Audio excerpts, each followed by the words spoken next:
A very good evening, ladies and gentlemen, and welcome to the 39th edition of the Together for Education webinar brought to you by Notebook. Months ago, when the lockdown had just begun, there was a need felt for educators to become more conversant with online teaching platforms. With this particular motive in mind, the Together for Education webinar was set up. Over these last few months, it has been a humbling and incredible journey of watching people join this wonderful movement that we seem to have created. People have joined us from various walks of life: stand-up comedians, Bollywood singers, actors, people from the armed forces, and various other dignitaries have graced our platform, discussing a number of topics that started with extremely curricular to co-curricular, extracurricular, and we've even gone into the depths of the human mind to find out why people behave the way they do and how that affects our children, our students in the classrooms, especially at a time when they're learning from home in an environment completely new to them. Again, I thank all of you for the love and support that you have shown this event over the last so many months. You are literally the fuel on which we run. Thank you. Thank you so much. Thank you. Today, we touch upon a very pertinent topic, particularly each one of you who has been caught up in a traffic snare just 2 days back when the NEET exams were going on. The picture that you see on your screen was actually clicked not more than a kilometer from our office. And this is the scene every year. Numerous students and their parents lined up outside test centers as lakhs of students fight for a few hundred seats. Today, we will look at the various aspects of competitive exams. Before we go into the topic for the day, I will take this opportunity to inform you of an event that has recently happened that we are extremely proud of. Just 2 days back, on 17th of September, the Honorable Prime Minister, Shri Narendra Modi, turned 70. On that day, the Honorable Minister for Information and Broadcasting, Mr. Javadekar, released a website and an e-book in which there are thoughts penned down by 100 eminent personalities about Shri Modi. The list of authors includes Bharat Ratna Lata Mangeshkar, Sunil Gavaskar, former Prime Minister of Australia Tony Abbott, Swami Sarupananda, Juhi Chawla, and many others. One very interesting article is that unfortunately, just a month before the release of this book, Pandit Jasraj passed away. One of his last works was his dictation of his article to his daughter Durga Jasraj, which is the first article in this ebook. Now, it is particularly a place of pride for us because we at Notebook were chosen to collaborate with the Vivekananda Youth Connect Foundation to conceptualize and we are mentioned in the acknowledgement section is a position of huge pride for us to see our creativity and our efforts in putting together high quality content reach the highest echelons of the country. This is the little bit that we wanted to show off with. And with that said, it is now time to bring on the first speaker today. Our first speaker today is Mr. Philip Barrett. Mr. Barrett retired as the Deputy Headmaster from the illustrious Doon School in Dehradun after 44 years of serving in education. He served the Doon School as Housemaster, Head of Department, Dean of Student Welfare, Dean of Activities, Deputy Headmaster, Second Master, and Acting Headmaster with great distinction. He also carried out a visioning exercise for the Doon School in the year 2011 through an in-depth study of a number of British public schools and various schools in the US. Mr. Barrett also qualified as a leadership trainer at Wellington College, UK in the year 2000. He is also an athlete, an adventurer, and a naturalist. Particularly today is special because we know Mr. Barrett was dealing with certain personal emergencies, and yet he decided to come on to our platform and speak today. And sir, for that, we are immensely thankful. Over to you, sir. Good evening, Shabayu. I hope I'm audible, Shabayu. Loud and clear, sir. Thank you very much for that introduction, and your kindness knows no bounds. Good evening to the entire panel or the entire Notebook family and all our tuned in guests. As you can imagine, being a professional schoolmaster and never having sat for competitive exams, you can imagine which side I'm going to take today.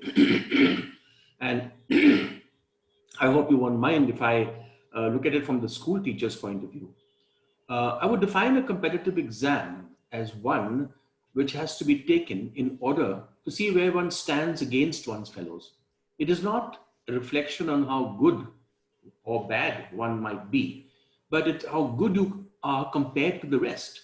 It's like running a 10-second 100 meters and finishing last in your heat. It is a good race. I mean, 10 seconds is 10 seconds, but you still won't make it to the finals because there were others better than you. This is because there are so many takers in India, as you mentioned in your introduction, for too few seats available. In last webinar, we talked about how examinations kill students' genuine interest in study and give importance only to the cramming part of it. Exams have become mere games of chance and guessing. All this is admitted by everyone. Yet, we haven't found a better way of testing students on a mass scale. It hasn't been devised. And of course, India's large population and workforce makes it look even worse. Now, I tried to look at the number of competitive exams, and you won't believe it. I counted till about 50 and I stopped counting. There's the IAS, there's the NDA, there's the law examinations, there's the engineering, medical, CA, and we have these strange names like CLAT, CAT, FITGI, IITG, medical entrance exam, and there are also entrance exams for nursery schools, which are taken by 4-year-olds, so no one's spared. There is entrance exams for particular engineering colleges, for particular medical schools like JIPME and AIMS. There are fashion design and architectural entrance exams. There are so many different law exams. And 50 years ago, we didn't hear about these exams because the job market was simple. There were few choices, there were few students taking exams. When I was in school, the MBA was unheard of. But because there is such a large market for competitive exams, what has sprung up in most cities in India by the hundreds are coaching centers, catering not only for competitive exams, but also for university entrance to foreign colleges like the SAT, GMAT, TOEFL. There are also self-study books, quiz books, general knowledge books, past question papers. There's a lot of money in this game. Today, whether by choice or because of parental pressure, young people are having to spend the last year of their schooling studying for these exams. And thus, over the last 30 years, we have witnessed a loss of childhood. And with it come those associated issues like substance abuse, suicides, depressions, mental illness, because all this pressure on young people and our expectations of them is just too much.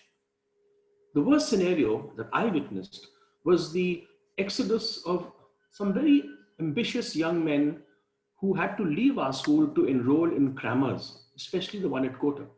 And they would sit in these cooped up classrooms and just prepare for exams. They were enrolled in some sort of school, but they never attended that. I know many of these students who would return to visit us, always regretful of the fact that they had left school and complaining of the conditions at these crammers.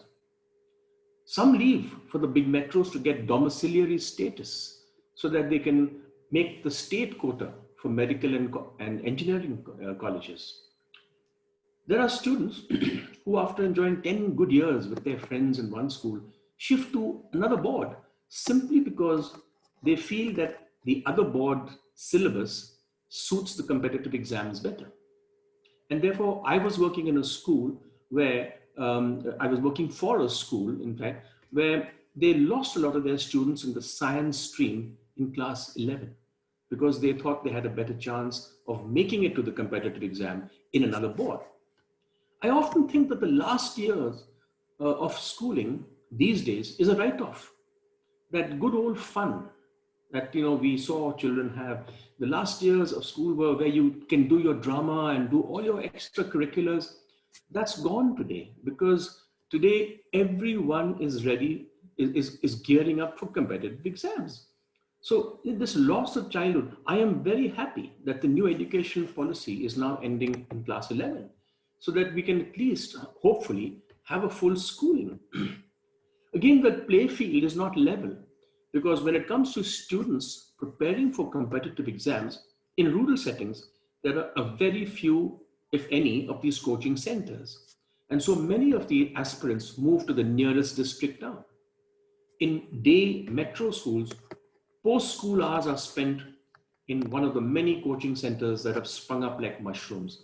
They're the Ansals, the Akash, the Brilliant Tutorials, Sachdeva, new PT colleges. There's so many of them. And I know they do a good job and get so many of these kids into the colleges, the law schools, the business schools that they want to go to. And I know, hats off to these students who sacrifice so much of their life just to get what they want. When I know what they would really love to be doing is to have some sport and do what teenagers love to do. In residential schools that I worked in, the scenario is slightly different. Parents send their wards to these schools in order to get a holistic education. But midway through their class 11, they also want those extra classes for competitive exams. So these select few boys are sent off. They miss their extracurricular activities and they leave school and go and attend these classes. We have to do this because otherwise these kids will leave us and they will go to the crammers. Often students demand that the school organize these coaching classes within the four walls of the school. After school hours, of course. This is not always easily done for a number of reasons. What happens in this process of studying for competitive exams is that these students often neglect their own board exams and often don't do as well as they could have if they hadn't focused so much on getting into these, making it in the competitive exams. And then if they don't make it to the, joint entrance exam and the medical college, their end of school marks are not good enough to meet the college cutoffs. And of course, college is of course the second choice in case they don't make it to the IIT or med school. I lament the loss of childhood. Also, there is no certainty that after all this effort of leaving school, enrolling in a crammer, doing all these night coaching classes, it's not certain that the children will make it to the course that they're looking for. And again, sets into motion the list of evils that could result from suicides to substance abuse to disillusionment and despair eventually. At the end of the day, this is the reality of the moment. If students want to get these jobs, they will have to make these sacrifices and undergo these hardships. Some find it easier to go abroad, where apart from the high fees, getting into these colleges is far simpler than getting into Indian colleges. This is what most Doon school boys would do. Given the heavy extracurricular load that they have to complete, they just cannot do justice and get the marks and do their PSAT and their SAT and their medical college exams. Some students opt for a different path, which I endorse. They decide to take a gap year after completing their ISC or CBSE and spend a year in preparation before they give these competitive exams their best shot, sometimes even 2 years if need be. I want to end by just giving these students some advice from a person who's seen it up close. One is always have a backup plan. You might dream of joining the IAS or join the NDA, but it's not the end of the world if you don't make it. There has to be a second plan. And often I've seen some of the happiest students and people who are so successful are not people who made it in a certain subject or like mathematics or history, but in a co-curricular activity. It is the river rafters, it's the photographers, it's the actors who also have a great life. The second thing is, ask yourself who wants the job, who wants to do these exams. Is it you or your parents? Because if it's not your choice, your heart will never be in what you do, and everything then becomes a chore.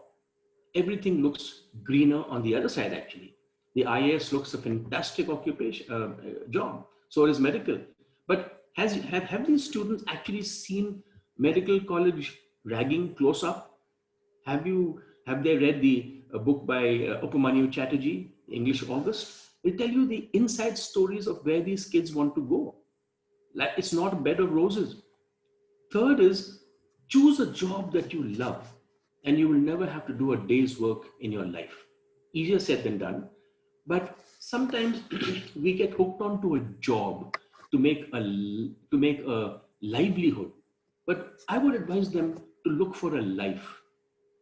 Fourth, whatever the situation is, while you do your entrance exams and study late hours, always find some time for fun, sports, a hobby will fill up those dark hours when all seems sometimes lost and gloomy.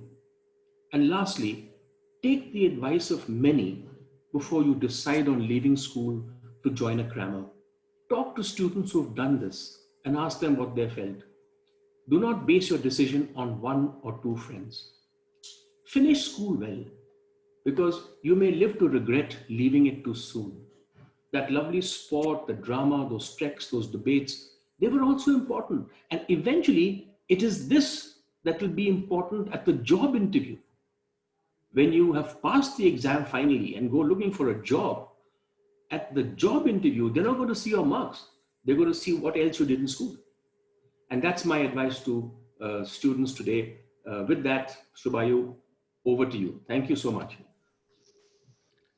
Thank you so much, sir. As always, we are the team that benefit from having the best opening batsman. Letting you open on any topic has been such a wonderful way of laying the foundation for a fantastic discussion ahead. Thank you, sir. Thank you so much for doing this today. Well, ladies and gentlemen, with that, it is now time for me to introduce your next speaker. Our next speaker is Achin Bhattacharya. Achin is the founder and CEO of Notebook.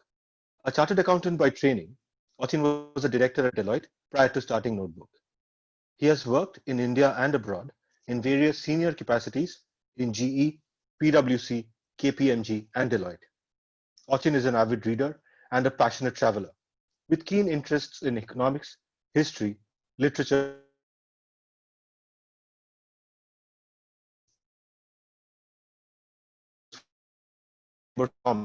and also contributes articles to numerous publications regularly. He's also on the board of some of the most renowned corporates and contributes significantly to their brand strategies. I must inform all of you that Achin has been traveling on work. He is in an area that has very little connectivity. So just in case there's a drop in signal or some audio issues, we have contingency measures in place. Achin, over to you. Good evening, everyone. Shubha, am I audible?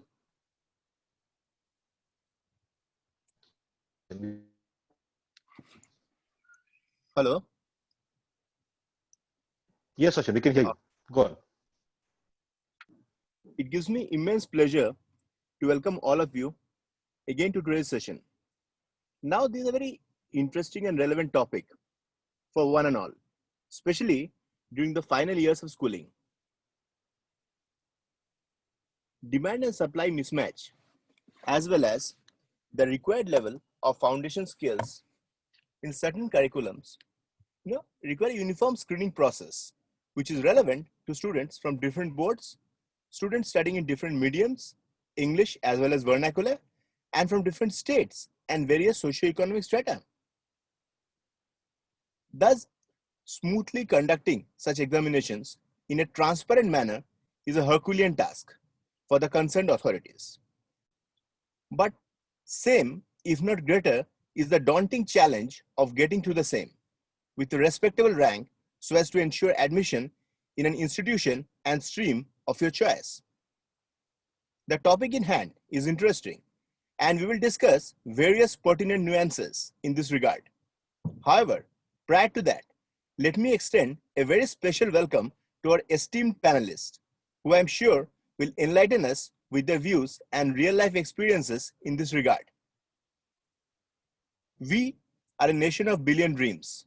Hence, the aspirational pyramid is naturally very steep and offers very little option of taking things casually. Just to share some data with you, in 2018, around 11.5 lakh students registered for joint entrance examination, of which 2.3 lakh students qualified for GE Advanced. The GE Advanced was, however, cleared by mere 31,000 students Yes, 31,000 students only, who would then compete for placement in 11,000 available IIT seats in India. Thus, this creates tremendous pressure and stress, not only for students, but also their parents and teachers. At times, clearing these exams becomes the only purpose of life, not only for the student, but for his or her entire family. Again, in many households, all other day-to-day expenses are curtailed and the entire budget is allocated for the student. Now, practically, this burden of expectation coupled with round-the-clock punishing schedule may be a huge task. It's a huge challenge for a 17 or 18-year-old. Thus, what is really important is to take care of their emotional well-being and support them unconditionally. It's good to motivate them to perform and explain the benefits and the possibilities that it offers in future. However, projecting it as the only option and creating a do-or-die situation is not the right thing and may lead to irreversible and catastrophic consequences, including depression or self-harming tendency of the student in case he or she couldn't perform as expected. Thus, we shouldn't hesitate to seek professional help for mental well-being as and when required. Mental health is as important as physical, and there is no social stigma attached to seeking help. We should not neglect it under any circumstance. Now, coming to the benefits, there is no doubt that competitive exams inspire competition, boost confidence, and open doors to candidates' career-oriented dreams. Faced with the challenges of national competition, students are forced to break out of their regular school-based agenda and develop a practical approach to examinations. Here we find students unprotected and exposed to an immeasurable base of talent from all parts of the country, with fair chances of extraordinary talent reserving the lead 1 to 2% of the available exam seats. Students have to therefore dauntingly prepare for the unknown and the unexpected. It also prepares the student for a larger battle of successfully pursuing their careers in any part of the globe. Students who succeed in these exams are as good as anyone, anywhere in the planet. And that has been proved beyond doubt by the success of Indian professionals, including techies, doctors, investment bankers worldwide. Again, coming to the disadvantages, as we discussed, stress is a huge issue. And then I guess the biggest challenge is burden of expectation. That is something that the society creates. And this is where I guess all of us as educators have a huge role to play. Now moving on to the need. The need for competitive exams initiated when special group of people with exceptional IQ levels had to be screened and tested for national level services in the Indian bureaucracy. For the highest and the most responsible jobs in the country, conventional academic tests offered limited scope for selection of students. There had to be clear assessment on subject-based competencies and capacity of candidates to deal with difficult situations, resolve issues that are of high national importance, gather sufficient knowledge and experience to innovate, drive, and achieve. In India, it was the Charter of 1853 that denied the power of appointments based on patronage. For the first time, an open competitive exam was introduced for civil servants based on the recommendations of Lord Macaulay's committee. Believe it or not, the first competitive exam was held as early as 1855 in India. What you see in your screen is the first batch of civil servants in India. Till date, the civil service exams in India remain one of the most thought-provoking and challenging competitive exams. They test a candidate's instant wit and talent and require rigorous out-of-the-box training, it's expected that candidates demonstrate in-depth knowledge in all subjects covering history, geography, science, medicine, Indian polity, etc. Now, in recent times, examinations, and this is something very interesting.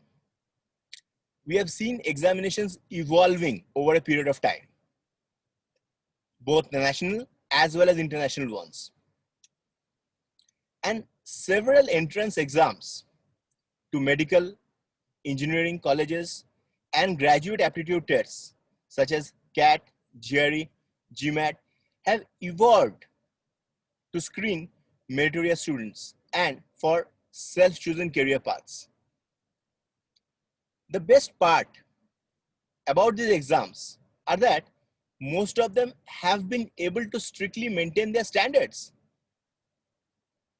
And I'll tell you, that's amazing considering the fact that students from various walks of life, from various geographies, from various countries, coming from different schooling systems, creating and maintaining an uniform testing system which ensures equal opportunity for one and all is a huge task.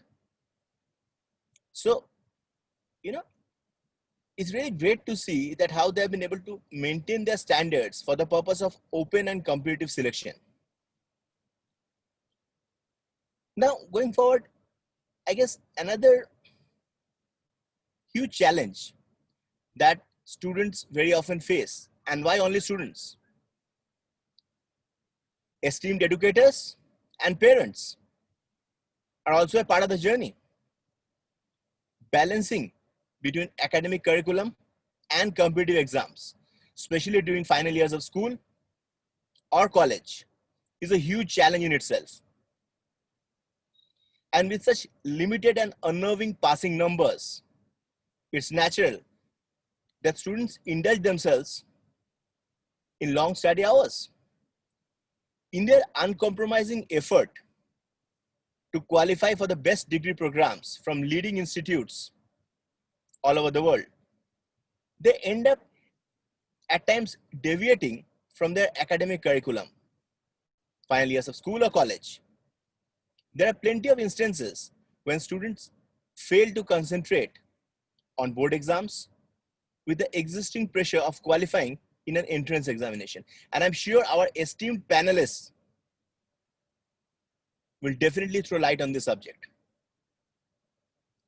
Now, all such challenges require careful planning among students.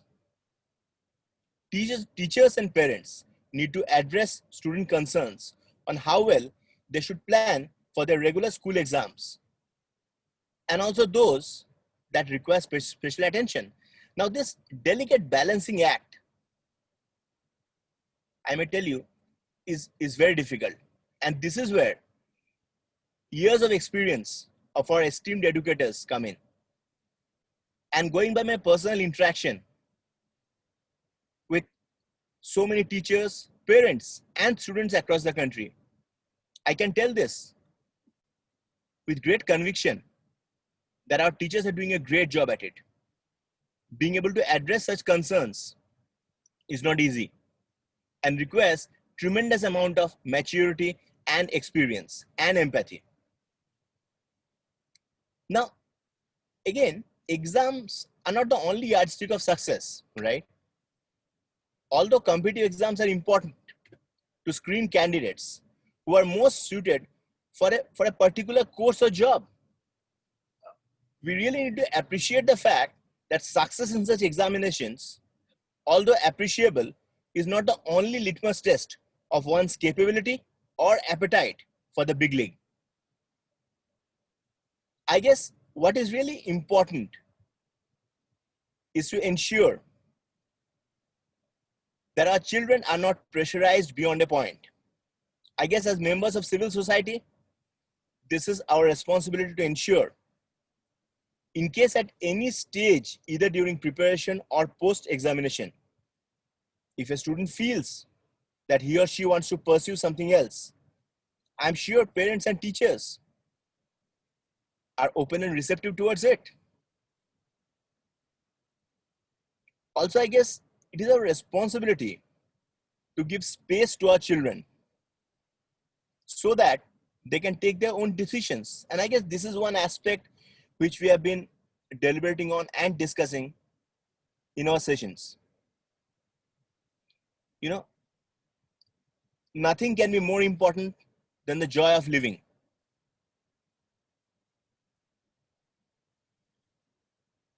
Giving our children the freedom to choose for themselves, listening to them, supporting them during the formative years, helping them with our lifetime of experience. I guess that is where the role of parents and teachers comes in. Everyone deserves to be successful. And I'm sure God is kind and equal, kind enough, fair and equal to one and all. Thus, everyone deserves to be successful, but not necessarily in the same field. Now today, if a particular student has not done as per expectation in any competitive examination, that's not the end of the road. Rather, something much bigger and better may be waiting for him or her. And I guess that is the message for the evening. And I'm sure our esteemed panelists will throw more light on this particular topic. I sincerely thank all of you for giving me a patient hearing. As Shubhayu mentioned, I'm traveling with limited connectivity. In case I drop out because of network issues, would request Shubhayu to ensure that he takes care of the concluding remarks. I again thank all of you for giving me a patient hearing and look forward to hearing from our esteemed panelists. Over to you, Shubhayu. Thank you, Achin. Thank you for that wonderful presentation. While I won't go into the details of where Achin is right now, there's quite a strong probability that he's standing in the middle of nowhere taking this call from his car. And I think this also bears testament to the fact that Indian telecommunications have really, really improved. Otherwise, this kind of connectivity in rural areas was unthinkable, something that we at Notebook really, really leverage upon in getting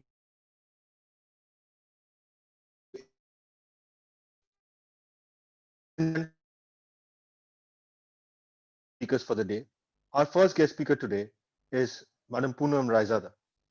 She is a proud Indian whose mission in life is to mold the children into world citizens of tomorrow, equipped with moral attributes, spiritual insight, dedication, and love for the humankind through application of latest educational tools. She strongly believes that let the child within us never die.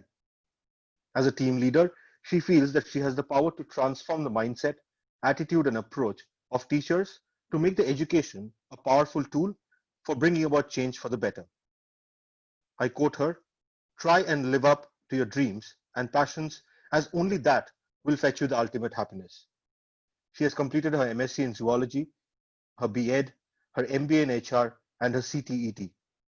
She's had more than 28 years in education, empowering future generations.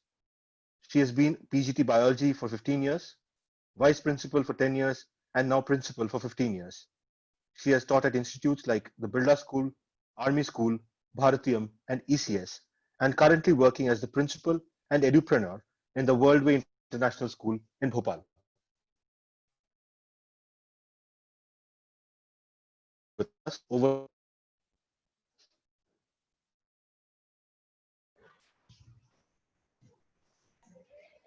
Good evening, everybody. Good evening to the distinguished panelists. Good evening to the Notebook family who is working tirelessly during this COVID time to keep the torch lit for the education. Good evening to all the important listeners who are there as participants today with us. With very, very rich educational background of India, where we were known for many universities and schools and so many literates. with continuous changes and multifolded changes. Slowly and gradually, the meaning of the school has changed. The schools are not just related to books and syllabus. Schools are to teach life lessons, not the employment. Schools make human beings with all traits and skills. One of the biggest truths of animal kingdom is the adage that says survival of the fittest, means a competition for life where the strongest only survives. And that has made the children to be the best, and that had created a rat race. And in that rat race, the success is often crippled by the fear. Children start living in the anticipation that something will go wrong, and then they start doing wrong. They hide their success in the closet of fear. They have to open the closet so that let the success come out. Yes, a paradigm shift is required to build a connection between the schools and professional studies. It's a fact. Everything that what we do in our lives is with the ultimate aim of achieving success or happiness. We frequently set off enthusiastically on the path of attaining these goals, but often lose track midway, ending up at a miserable spot, and it leaves us wondering what went wrong, and it is so difficult to be successful. Now, these children are to be catered properly in the schools when they reach to the higher classes. If their competencies are being checked, are being developed in the lower classes only, the work of the career counseling cell becomes easy. They need to give exposure to the children from class 9th so that they can take their decisions in 11th class which way to go. But there are many things. Schools need to be ready with all the streams, which the new education policy is making schools to finish off the stream system. That's very good. But the career counseling cell should be there along with the curriculum standing parallel to them to identify the talents, giving proper exposure to the children, managing meetings frequently. So by the time when children are in tension of class 10th, actually class 10th should not be that stressful for board exams. This is the year when children have to set goal for their next coming classes where they have to choose the subjects. So we have to make that shift in the school. That is very much necessary. And when then these kind of gaps are there between the professional colleges and the schools, somebody outsider called coaching institute always will be coming inside and will be taking up your children. It is the school who has to make the preparations well so that their children are not going out. What is the difference in school and coaching that children are going over there? It is actually they have been made followers, not the leaders. They see what their toppers are doing in the class. If the children of 95, 96, 97% are going and joining a particular coaching in the school, you can find that other classmates of theirs will be going and joining the same coaching because they don't have any idea where to go. They just follow the path what other students are doing. This is the basic scenario. And the reason is the schools are not paying attention towards the verbal skills of reading and recitation, which is required for their expressions when they are going and appearing in the competitive exams. Neither the non-verbal skills like problem solving or critical thinking is not being developed in the school. So we don't have to teach only. We have to teach, test, retest, recall, and reform our children for higher studies. It's really difficult to understand why such a heavy word like stress is there with children. Whenever there is decline in grades, they are being bullied, or there is emotional background, or a friend is doing better, they become stressful. And this academic stress results in an increased prevalence, in increased psychological and physical problems like depression, anxiety, nervousness, and leading to stress. We need to offer a trust that can handle their lives, can take the chance, and enable them to prove themselves. Parents and teachers have to stand hand in hand, and then they have to take the charge of the child. Whether it is the school studies or the competitive exams, the schools need to prepare children to develop resilience, to face a loss. When first time the child loses or fails to achieve in a competition, it seems like a children to get. We need to make children to come over from the heart, humiliation and frustration that comes with the loss. And we have to teach our children to win with a grace. We all love to win, but other side of the coin is that they should respect the opponent and enjoy their win with the right spirit. Right attitude towards win need to be fostered from very lower classes. School need to use various stress busters by bringing variety in the classroom systems, giving surprises, having quizzes, praising children for their little work, organizing games, winning hearts of the children by any way, staying, making them motivated, or catching their attention.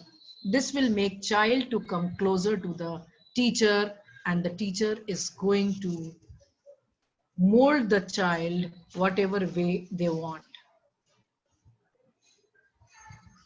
And basic scenario at present is the children are in the coaching classes and senior classes, and there is no interaction between the teachers and the students. Skill education can fill this gap because it is an effective psychosocial intervention which can promote positive social and mental health and can strengthen the coping stress. It can develop self-confidence and foster emotional intelligence. So we need to cater core life skills like critical thinking, creative thinking, decision making, problem solving, self-awareness, all those which have been given by UNICEF, UNESCO, or WHO. Our classroom discussions need to be brainstorming with role play, groups, group discussions, debates, educational games, case studies, storytelling, etc., etc., etc.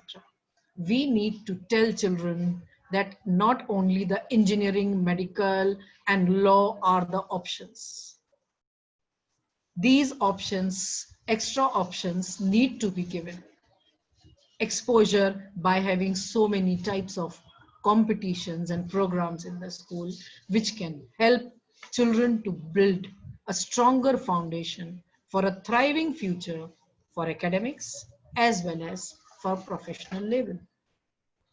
A child requires to have the academic preparation, social skills, emotional skills, and obviously stress-free. The schools, if they can transform the children into a good human being with lot many skills, the maximum skills and traits in them, definitely the schools will make children who will understand the world. But there are three important stakeholders, and all three need to work together. That is parents, students, and the school. And it is very difficult nowadays to maintain the harmony among them. So with this pray that this harmony will be developed, I give thanks to all the audience who were so patient listener for me. Thank you so much. Thank you so much, ma'am. Week after week, it has been our privilege to play host to such fantastic educators like yourself. And particularly what you said about the over stress on, technical education. I am myself an engineer and an MBA by education. And in both those Right. institutes, be it an engineering college and my MBA school, the education in arts, Yeah. the education in history, the education in social sciences were always far more important than Yeah. knowing Pythagoras theorem. I can guarantee you that. So it's so heartening to see school leaders take the lead Yeah. in, bringing up their importance. And it is something Yeah. that we really, really Yeah. follow on Notebook. You would see that there's enormous Yes. stress that we lay on our social sciences and English courses. So that is really encouraging for us. Thank you so Right. much, ma'am. Right. Yeah. Well, ladies and gentlemen, with that, Thank you so much. Thank you. thank you, ma'am. With that, ladies and gentlemen, it is now time for me to introduce your next guest speaker for the day. Our next guest speaker today is Sunita Panigrahi, ma'am. Sunita ma'am is the principal of the Centurion Public School, Parlakhemundi in Gajapati district in Odisha. She has had more than 30 years of experience in education, and she herself is an educationist, a philanthropist, a social activist, and an environmentalist. She received appreciation from the ex-chairman of the Space Application Center ISRO for the work her students did at a space exhibition in Ahmedabad. Ma'am, we are privileged to have you back on the platform. Over to you.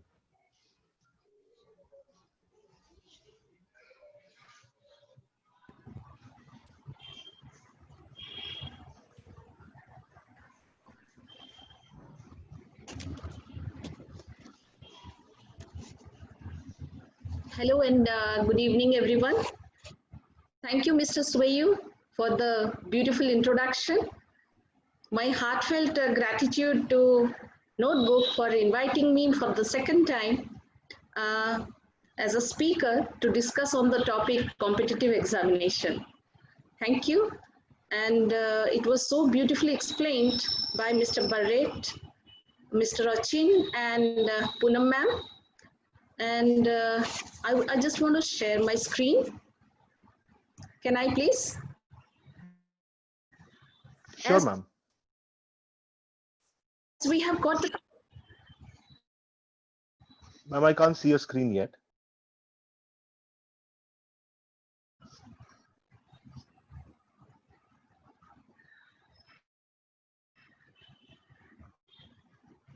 can you? Yes, ma'am, I can see now. Thank you.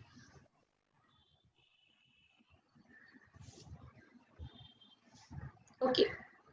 When we have got the topic, competitive examination, so let us first discuss what an examination is. Examination is a test, and an examination where lies the competition. Then when we think of, we talk of competition, what is a competition? Competition is an event or contest in which people take part in order to establish superiority or supremacy in a particular area. When we talk about the people, who are the people here? The people here are the competitors, the students. And what are the areas? Areas are like academics. It can be singing, dancing, sports, playing musical instruments, many other things. And the competitors are the students. They compete in these fields. And in academics, the things just a little changes happen. In academics, the competitors are the students, and their pillars of strength are the parents and the teachers. In singing, dancing, and playing musical instruments, the pillars of the strength are the parents and the family members and their gurus, their mentors. And in sports, it is like the pillars of the strength are the parents and the family members and their coaches. So now if we will suppose take the matter of academics, then apart from our syllabus for the students, we have got international and national Olympiads. The Olympiads, like we have Silver Zone, Hummingbird, Spell Bee, Vigyan Manthan, VM, IOSA, STEM and Astronomy, which covers all the subjects like our English, Maths, Science and Social Science. And also we have our JEE, Joint Entrance Examination, those who want to pursue engineering. And when they qualify main, they go to advanced to get into IITs. The NEET is for national, that NEET is national eligibility entrance. And KVPY, those who want to go for science research to do research work. And KVPY, Kishore Vaigyanik Protsahan Yojana, and NTSE, that is National Talent Search Examination, and also ASSET, that is Assessment of Scholastic Skills through Educational Training. So these are, apart from their syllabus, the schools go for curricular, extracurricular activities. Apart from this, the schools go for these type of, so deal with these things so that the children can get into all these areas. Now, as I told, the parents as well as the students, the teachers as well as the guru and the mentors, they play a vital role. So some tips for the parents and the teachers. Let's discuss. Here we will discuss only 10 tips, the 10 mantras. Ration your child's time. See, suppose the child is going for the competitive examinations, the child still has to be ready for the board examinations as well. So for this, there has to be a balance for the competitive examinations and the board examinations. And the child should never neglect the board examinations and plan accordingly. The second is exercise gadget wisdom. Our child should be taught how to use, when to use the mobile, because this is the time the children are more, they have become very tech savvy. They are into WhatsApp, Facebook, Instagram. We must see that they are not wasting their time in all these things. Rather, they are utilizing time is being properly utilized. Being the parent, being the teachers, we have to become the support system because of the stress, because of the anxiety, we must stand there because each and everyone have got 24 hours a day in our hands. So that how is properly utilized.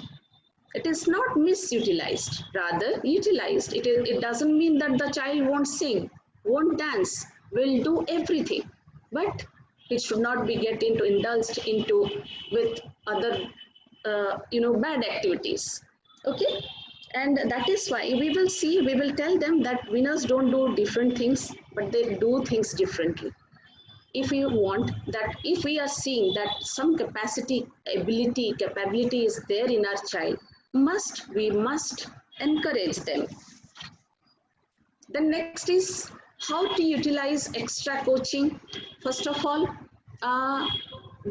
we have to tell our children, we have to see to it that our children are attending the school regularly. They are they have to be attentive in their classes. They must not be absent from school. They must not miss their classes. They must, attend the classes. And coaching is something extra where they can go for more mock tests, and also clear their doubts. If they have any queries, they can clear it there.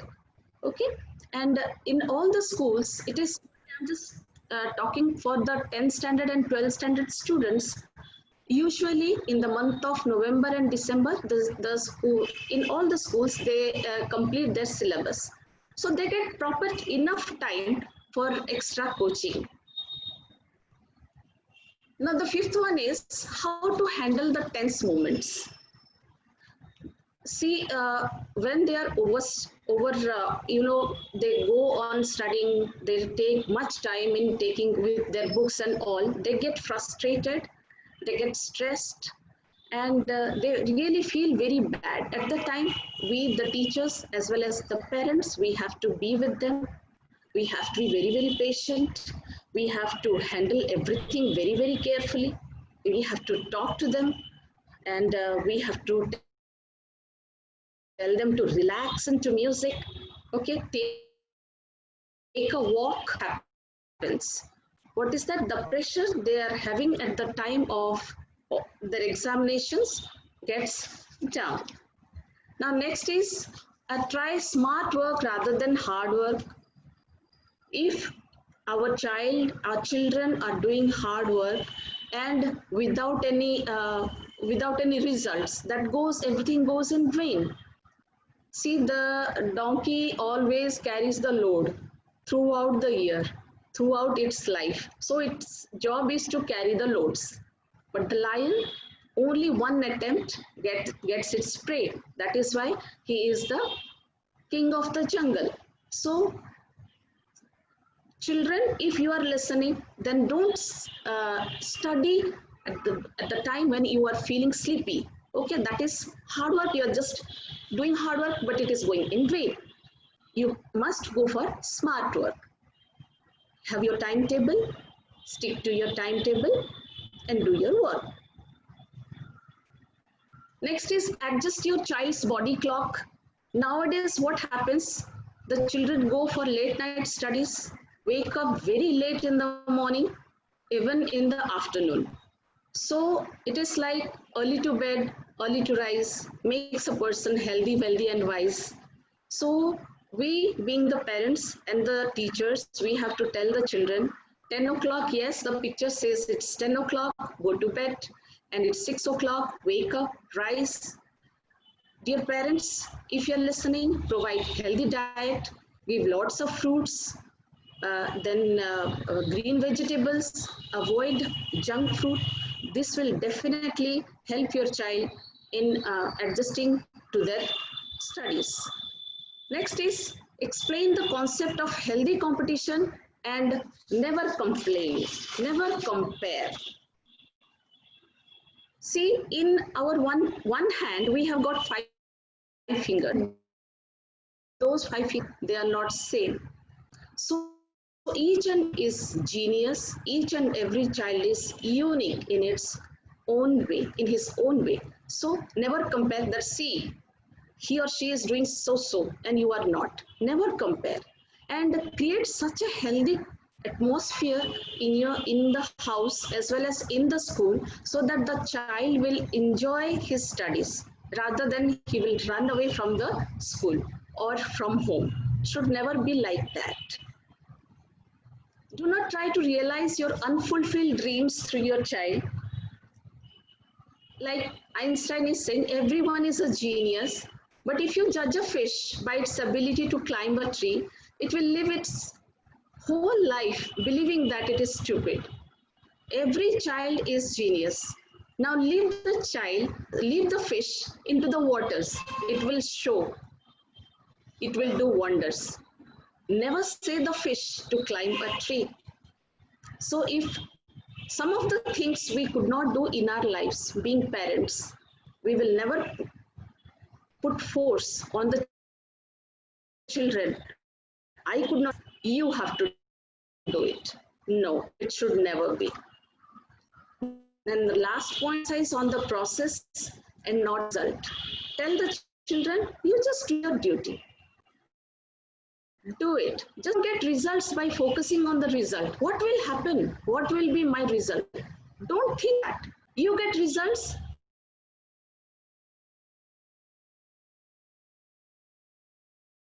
By focusing more on the results, just go on doing your duty.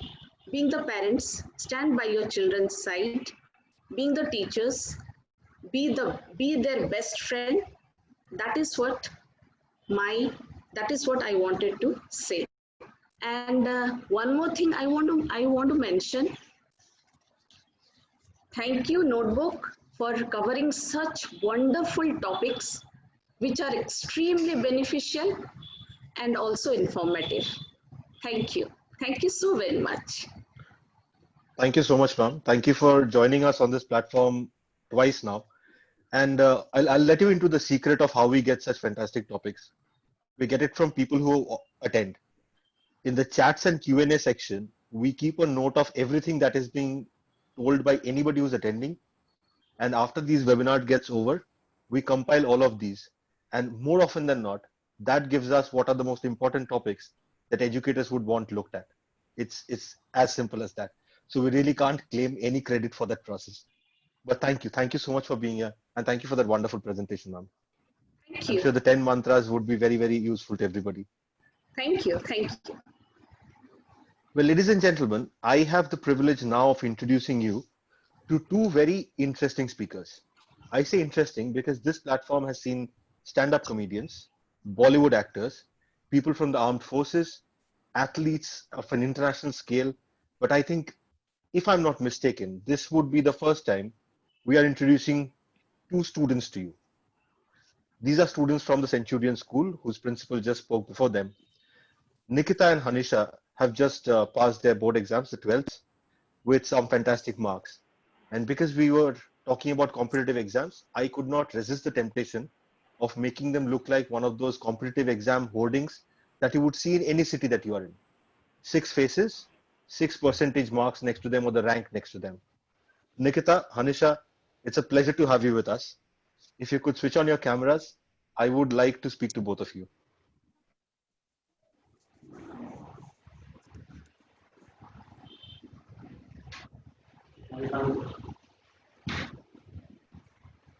Hi, Nikita, we can see you. Hello, sir. Good evening to everyone present here. Good evening. Good evening, Nikita. I'm sure everybody is as excited to meet you. And here's Hanisha. Hanisha has been the district topper with those fantastic 95.4% marks. And Nikita has also done her school extremely proud with 91.4% in her class 12 board exams. So Nikita and Hanisha, you are the insider here, right? We are all taking an outside in view. We are talking about competitive exams, stuff that we have bothered about years ago. It's fine now. So why don't you tell us what has your experience been? How the school helps you to prepare for your competitive exams? And most importantly, do you think those are necessary? You can take any turns you want. So I am from a place where one of the best IITs of India is located. I am from Kharagpur. So IIT Kharagpur is deemed to be one of the best IITs of India. So right from childhood, I was told by my teachers, my parents, my elder siblings that this is the place you need to get into. So somewhere I knew right from class 5 and class 6 when I didn't know what IIT is, what BTech is, that this is the place where I need to go to. So that has been my childhood dream. When I came in class 8, there was this coaching institute who came to our school to conduct tests. So they had an entrance test for the coaching institute, which prepares students for another entrance test. I saw many of my friends getting into that coaching institute and learning and taking coaching for JEE mains. But my financial condition was not good and the fees of the coaching institute was very high. So I never enrolled in that coaching institute. Coming to class 11, I got myself into Centurion Public School, and I received massive support from the teachers and from Sunita ma'am. They prepared us for boards as well as for JEE mains.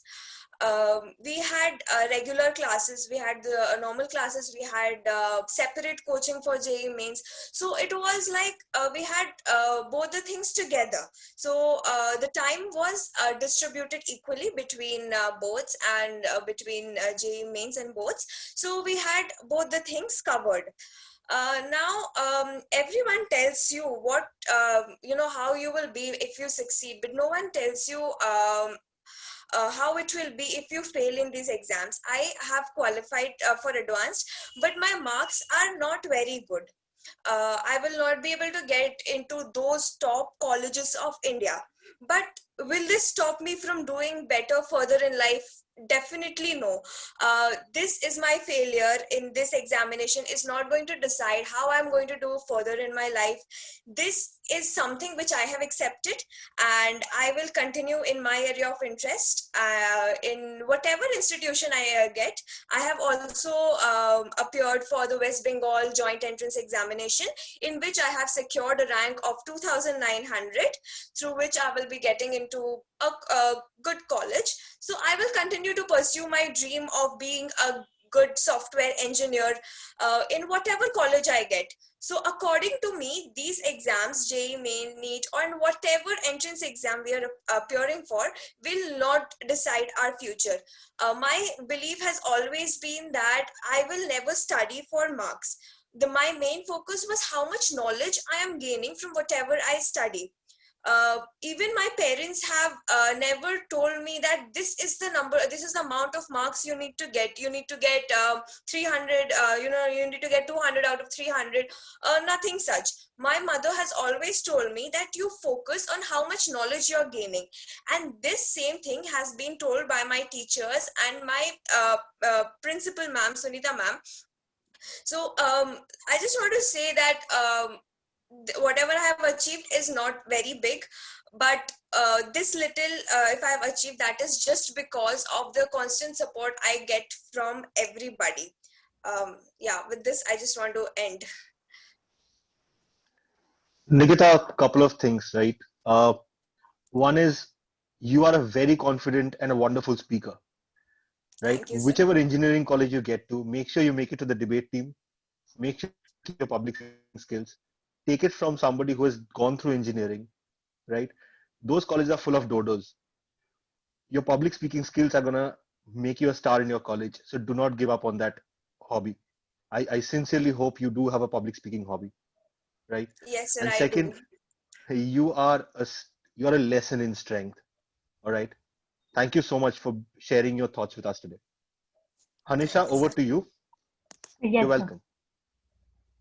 Hanisha, So you've been watching quietly. Yeah. Good evening. good evening to one and all present here. Today, I feel honored to have the opportunity to speak about my little achievement.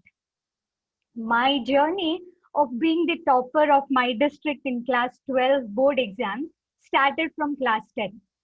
When I was in class 10, my parents, my teachers, and everyone around me used to say only one thing. Class 10 is the turning point of your life.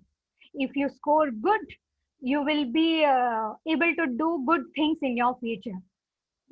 And everyone advised me to focus on the studies a bit more in class 10. And being a silent girl and obedient girl, I did so.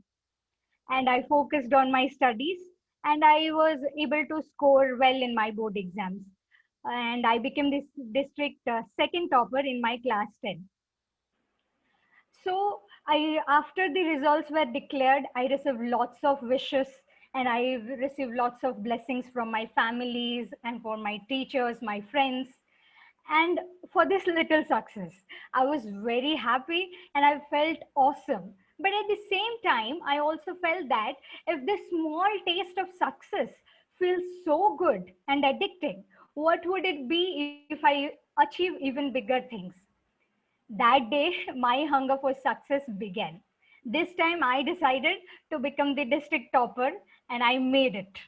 But all this would not have been possible without the support and the amazing care I received from my parents, my teachers, and the management of our school, that is Centurion Public School.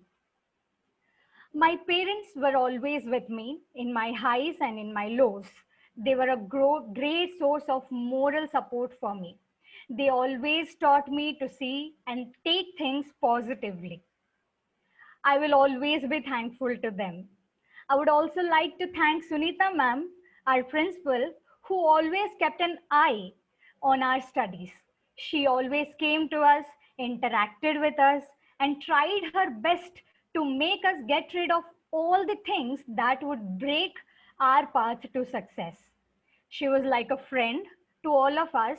We could share all our problems with her at any time, and she acted very smartly in overcoming all the difficulties. I think this friendly nature of her made us less prone to any complications. And finally, without my subject teachers, this success would not have been possible.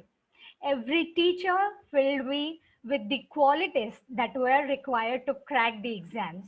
They trained me, they built all my concepts very strong. They taught us the right way to approach and to solve a problem quickly and qualitatively. This helped us mainly in the competitive exam. JEE main paper mainly checks our concept clarity, speed, and most importantly, our accuracy in solving the problems. And my teachers train the best possible way to crack the exams. It may be they also did the same for the board exams. And that is why I could score almost the same in both board exams and in competitive exams. Finally, with all the efforts and support of my parents, my teachers, and the management of our school, we were able to clear our exams with flying colors. And with this, I would like to end. Thank you. Thank you, everyone. Wonderful, Hanisha. Congratulations on securing that. And you're right, success is addictive, and it's a very good addiction to have. This is one that you should not let go of. Because you scored 95.4%, Hanisha, what is integration of 0 to pi by 2 root tan theta d theta? Yes, sir. What is integration of 0 to pi by 2 root tan theta d theta? Don't worry, I'm just joking with you. Sorry. When I meet people with 95 and 96% marks, I always make sure I just make up some nonsense maths and throw it at them. It just gives me some amazing fun to do that. Actually, I can't answer anything so very quickly. I need some time to think, and I cannot say the things frequently, and I'm so very tensed and nervous now. You have 95% in your board exams, right? Yes. All of us here, everybody, more than 100 people are listening to you right now. All of us are in awe of that, right? And the humility you have despite those marks is the best part of this for me. I wish you all the best in all your endeavors. Even you, Nikita, I'm sure you will have a fantastic time ahead after school. Thank you so much for sharing your thoughts with us. Thank you. Thank you, sir. And if pride could have a face, that would be Sunita ma'am's face right now. Unfortunately, the Zoom platform does not allow a multi-screen setup that you cannot see her on your screens right now. But she is literally the physical form of pride currently, with her two students scoring such brilliant marks and talking about it. Ma'am, thank you so much. And congratulations to your school. Thank you. Thank you so very much for you. Thank you. I really feel honored. Thank you. Thank you, ma'am. The privilege is really all ours. Well, ladies and gentlemen, that brings us to the close. This is typically where Achin would give you the vote of thanks. Unfortunately, he has had to drop off because of connectivity issues. So I will try and sum up the best I can.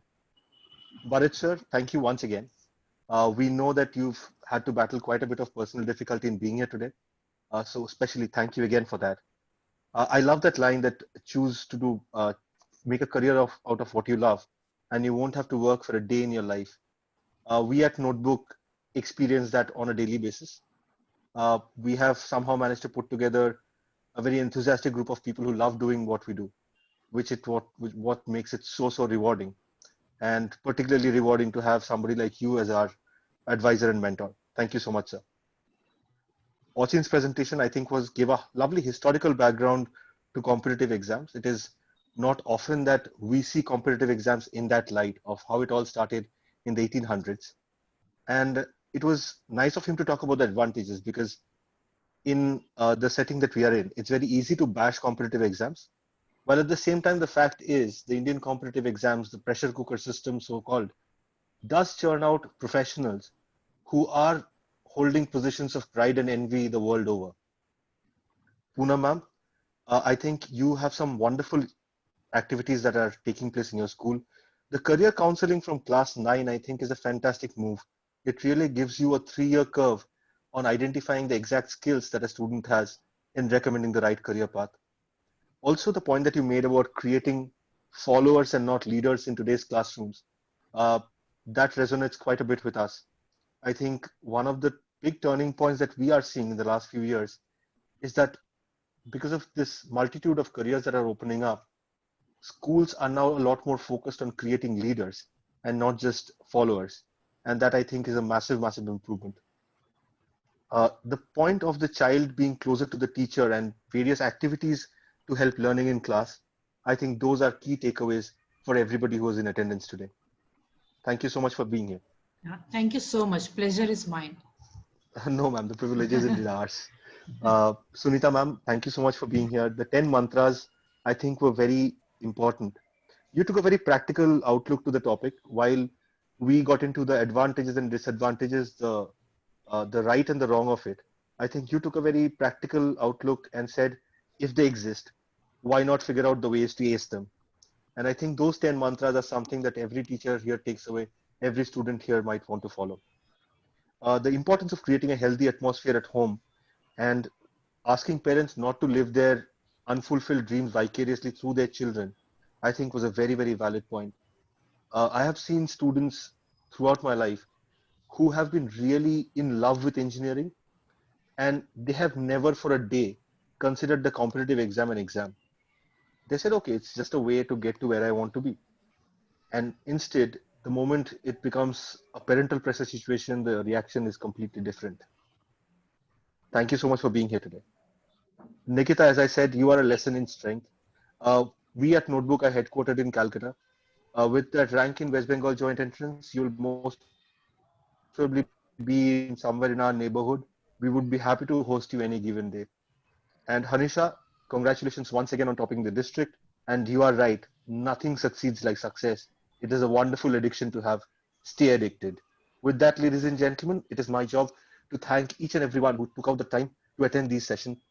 38 sessions in, this is the 39th one. And we just can't get over the wonderful feeling of having so many people support us, love us for this initiative. Thank you. Thank you so much for being in the audience today. With that, ladies and gentlemen, I will leave you to a good evening and a good weekend ahead. We look forward to seeing you again on Wednesday at 5 p.m. on a new topic. Until then, take care and goodbye. Bye-bye. Bye bye. Thank you so much.